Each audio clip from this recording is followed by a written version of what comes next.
Alright, so this is the transmission fluid that came out of the old transmission, and these are some of the bits that were hanging on the back of the magnetic plug. And you can see that these are actually metal, and they look like a bearing cage. It sort of got sucked through some gears by the look of it, and there's 3 big pieces. So yeah, it's definitely spat a bearing. Probably done a lot more damage judging by the amount of sludge that came out. It's pretty gross looking as well, so yeah, definitely time for a new transmission. Alright, so transmission's out. Took a little bit of wiggling, but it came out relatively easily. If I did it again, I'd disconnect the transmission from the crossmember first and then drop it out of the car, but in all honesty, I can't actually remember the last time I just removed a transmission out of a 31. Usually they come out with the engine because everything breaks at once, but yeah, so remember that for next time and get wiggling. They're not too heavy, so as long as it doesn't drop on your head, you won't get crushed. But, and there we have it, transmission's out. Took maybe an hour and a half. It's not too big of a unit. Probably why it broke, but yeah. So now I just got to strip off all these sensors and the crossmember mount, this urethane mount in here. It's another one of RB Factory's units. I've had that one in there for God, almost 5 years now, and it hasn't let me down, so I'll be keeping it. And probably tomorrow I'll end up slamming the new box in. Alright, so here's the transmission crossmember that's going to make this swap nice and easy. So this is an RB Factory unit, and it's CNC plasma cut out of something mil, 3/6, I don't know. And it's all TIG welded together, and then usually they're zinc coated, I think. They come out like silver, but I've got to get this car going, so I asked Arvin to just rattle can this on black for me so that I could get it today and get it in the car tomorrow rather than waiting like the 3-day turnaround to get it coated. So usually they're a lot nicer, but already it's a pretty good looking piece. So you can see the 3 holes on the side. So these 2 are for a manual chassis, and then these 2 are for an automatic chassis. And then obviously they've got the mounts for the transmission rubber, and yeah, it all bolts in under the car. So I'm excited to run this piece. It's much nicer than the ghetto setup I had. Right, so this is the RB Factory crossmember just sort of mocked into place. You can see that my chassis was an automatic chassis, so it uses the front and rear holes. There's a little bit of adjustment on it just in case you've got a bent body from too much super awesome drifting, and you can see the hole there in the body where the manual stud would have come through, and it perfectly lines up as well with a bit of adjustment in it. So yeah, really nice unit, fits really well, and it's going to do a great job. So I'm just under here inspecting my super expensive and awesome clutch, and I stuck my finger into the back of this to see if the clutch is still aligned, and look what came out with it. That's my spigot bush. So it's only slightly concerning that that came out. I'm not really sure why, but I might pull this clutch off tomorrow, and I have a spare spigot bush. I might install that as well, because I don't know, maybe it just wore away or something, but it's not really what it's supposed to do. I'll just put that back in there for now so I don't lose it. There we go, and yeah, strange.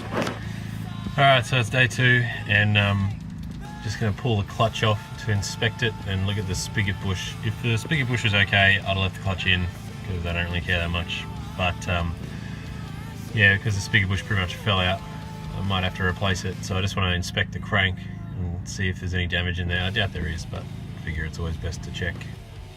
Alright, I've undone all the bolts. I'm going to see if I can put this out whilst having the camera film. Hopefully you can see that.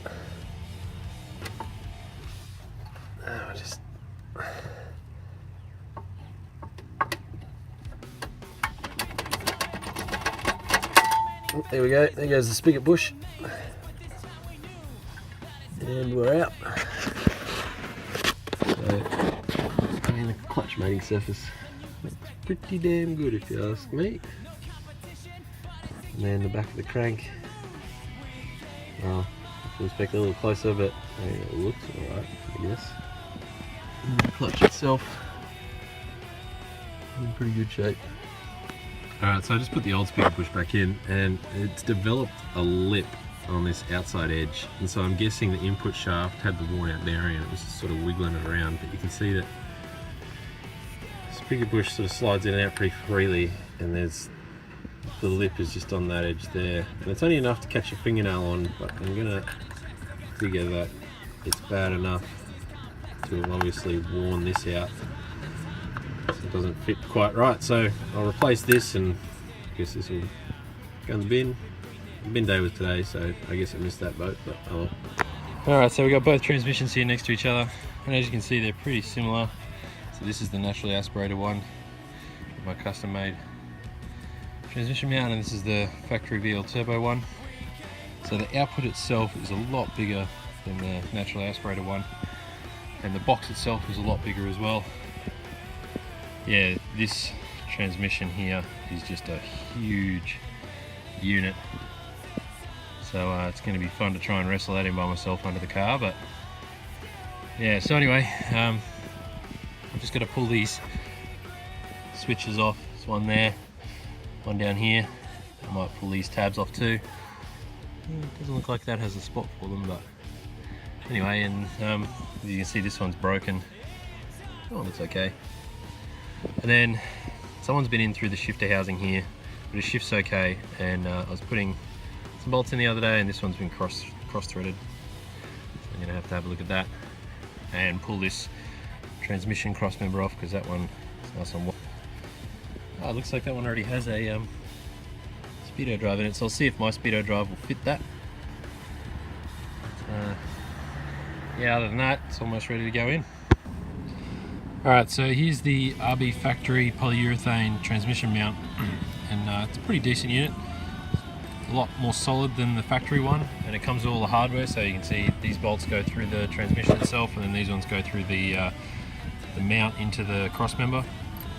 So yeah, it comes with all the hardware, pretty easy to assemble and install, and it lasts. So I've been driving around on this one for about 4 years, and it shows no signs of real fatigue, like there's no splits or anything in it, and it's had plenty of oil and stuff on it, brake clean and everything, and lots of heat cycles because we live in Queensland, but seems to be holding up just fine. So yeah, if you desperately need one, they're cheap. I think they're about $15 or $25. Like, it's been so long since I bought it, I don't remember, but yeah, hit up RB Factory if you need a new polyurethane transmission mount. Alright, so here's how the new transmission cross member and the urethane mount fit up on the MX7.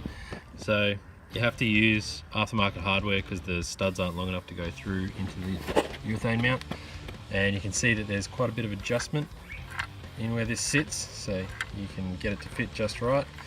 I hope you don't have to adjust it like that, but yeah, it's quite a lot in there, and yeah, it all bolts up nicely. There's some good clearance underneath here. Don't know if you can see properly, but there's quite, you know, I can fit a thumb under there quite easily. So that's usually where people come unstuck, is their cross members run into this.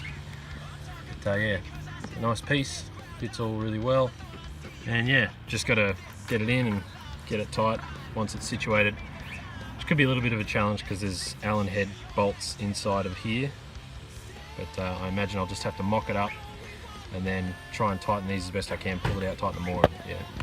Alright, so these are the two different speedo drives between the naturally aspirated 5-speed and the turbo 5-speed.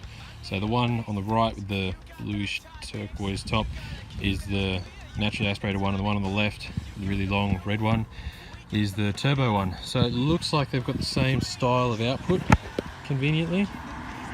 So I should just be able to bolt the sender unit straight across. Alright, so it looks like it fits perfectly. Went in there without too much trouble. The only question now is what sort of speed it spits out, because these are definitely different sized gears. So yeah, I might just take up the slack with tyre size if I can be bothered, but who cares, I'll have some kind of speedo for now. Alright, so here's the new spigot bush for the back of the RB30. So I should have opened this before I started the video. Alright, so here's the new spigot bush for the RB30 engine. This one looks a little bit nicer. It certainly feels a bit nicer. The other one was a little bit deformed and it was all flogged out around here. So this one looks much better. Now, I got taught this trick, and I don't know if anyone else uses it, but pretty much you block off one end of the spigot bush with your finger, fill it with oil, and then squeeze it, and oil comes out through the sides. So I'm going to quickly do that and then install this. Alright, so you can see that it's full of oil, and squeeze it. You can see it's sweating through the bearing, or the bush rather. So they're all filling the bush with oil. And I guess it's just to keep it lubricated over its life. And then you just sort of dump the leftover oil back in there. And I missed, awesome. So yeah, so now this is primed with oil and can go into the back of the motor. Alright, so I just got the bush started in the back of the crank, and you just put a socket that fits nicely over the end of it. Tap it in with a hammer lightly until it bottoms out inside the back of the crank. Alright, so the bush is now sent home in the back of the crank, and yeah, it's not coming out like the last one was. I can't move it with my finger at all. It's in there nice and flush, and you can hear the sound change as you're tapping it when it gets home. It sort of goes to more of a thud and a ring than a tap, I guess. So yeah, now I'm just going to brake clean this this flywheel mating surface and clean all the dust off of the rest of the flywheel, and then reinstall the clutch with an alignment tool, and then I'm ready to put the transmission in. Alright, so the transmission's in, and I go to bolt up the starter motor, and it turns out the sandwich plate has different holes slightly to what the MX7 transmission has. So the starter motor does fit, yeah, the sandwich plate holes just didn't line up. So I'm not proud of this at all, nor do I condone it. I just need the car going, and I don't have time to pull the transmission out. I ended up cutting the sandwich plate.